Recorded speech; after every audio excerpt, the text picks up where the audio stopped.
And news reaching our desk is that police boss IG Kanja, Douglas Kanja, and the DCI boss Mohammed Amin have appeared in court to explain the whereabouts of 3 people who are still missing after they were allegedly abducted in Mlolongo.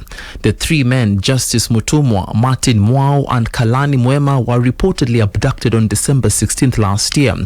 IG Kanja and the Director of Criminal Investigations, Mohammed Amin, were ordered to appear in court by the High Court Judge Chacha Mwita. The police chiefs initially tried to avoid court, claiming they were not served the orders.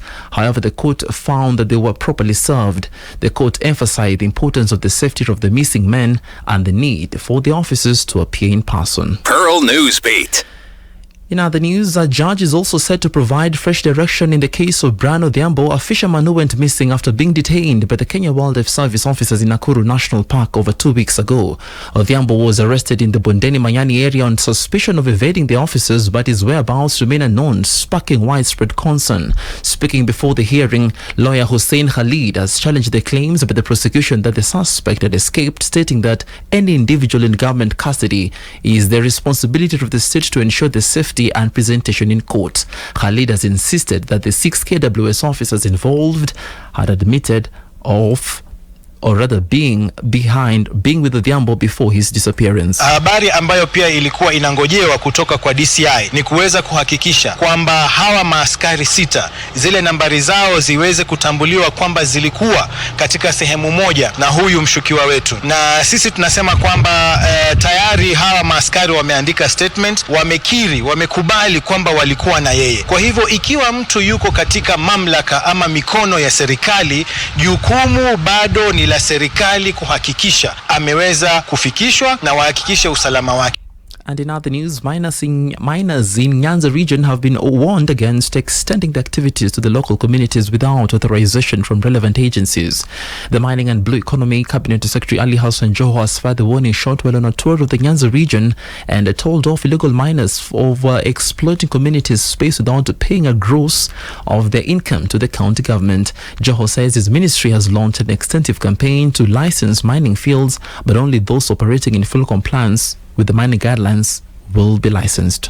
There's a lot of illegal mining activities that happens in the Nyanza region. I have had a meeting with the regional police and the county commanders and others. Nimesema watu wetu wale wanaitwa artisanal miners wasiwahi guzwa, wasisumbuliwe na wasaidiwe kusonga maisha mbele.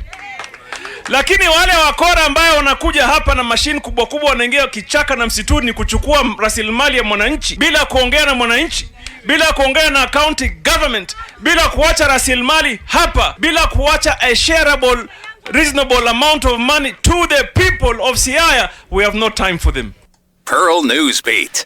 And the Ministry of Health has called for early screening and timely treatment of cervical cancer, warning that late diagnosis reduces survival rates. Speaking during the World Cervical Cancer Awareness Month celebrations in Nyandarua County, the Principal Secretary for Public Health, Mary Muthoni, revealed that the cervical cancer claims over 3,000 lives annually in the country.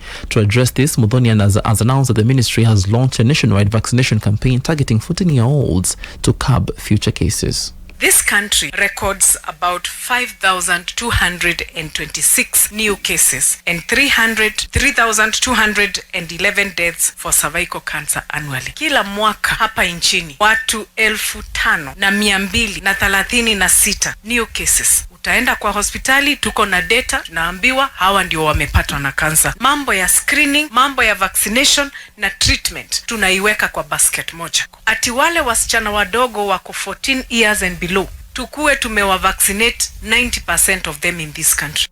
Pearl Newsbeat. And across the borders, Rwandan President Paul Kagame has criticized South African President Cyril Ramaphosa for labeling the M23 rebel group a militia, dismissing the claims as distortions.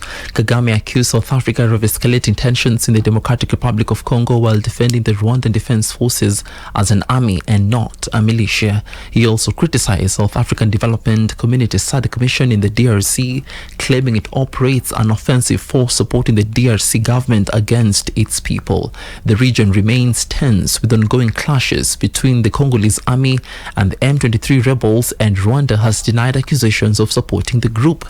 The deployment of South African troops under SADC's mandate has further strained diplomatic relations.